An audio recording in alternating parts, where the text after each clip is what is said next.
Are you willing to do whatever is required to win?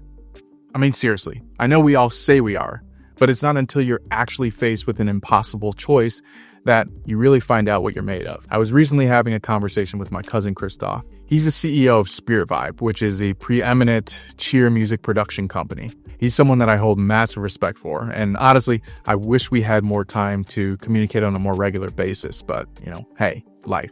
So in typical fashion, our latest conversation started with us checking in on each other from a business standpoint, going over our metrics, talking about our future plans for expansion. But then our conversation took a turn. Both Kristoff and I are young fathers, and we started to talk about the sacrifice involved with running a successful company, operating at a high level, and also being the family man, the father, the husband that we want to be, and how often these two concepts are in direct conflict. Making an investment in one area oftentimes means sacrificing on the other front.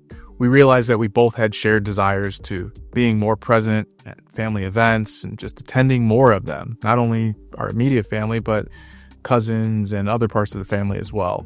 And that's when he asked me about my speech at my sister's wedding. Now, my sister Jasmine just got married a couple months ago down in Miami. Now, around this time, my company had just committed to onboarding 2 new clients in the same month. Now, of course, the way that the universe works, one of those clients who was mid-migration encountered a massive database issue, which stalled the project and required a tremendous amount of additional time and energy from my company. And this is just a couple days before my sister's wedding. My team and I worked around the clock, but ultimately we ran out of time, and it was the night before the wedding, and there was still a massive amount of work that needed to be done in order to make sure that this client was able to transition into their new case management system. So ultimately, I was faced with a choice, which is to leave my client high and dry, to go fly out and attend the wedding, or to stay home and make sure that the client got what they needed.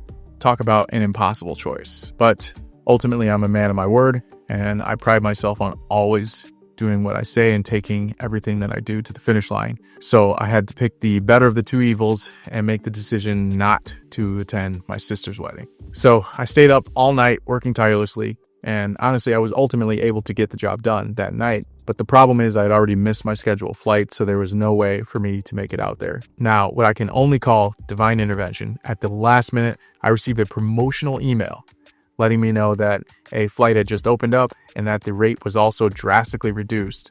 So I booked that flight immediately and was able to actually make it out to my sister's wedding. As you can imagine, she was ecstatic. But the lesson here is really this. When you commit to achieving a large goal, like building a business, we think we know what hard means. We all say we'll do hard things, but oftentimes it isn't until we're faced with that reality that we truly discover what hard means. So the question is, are you committed to the outcome? Or were you only committed when it was convenient?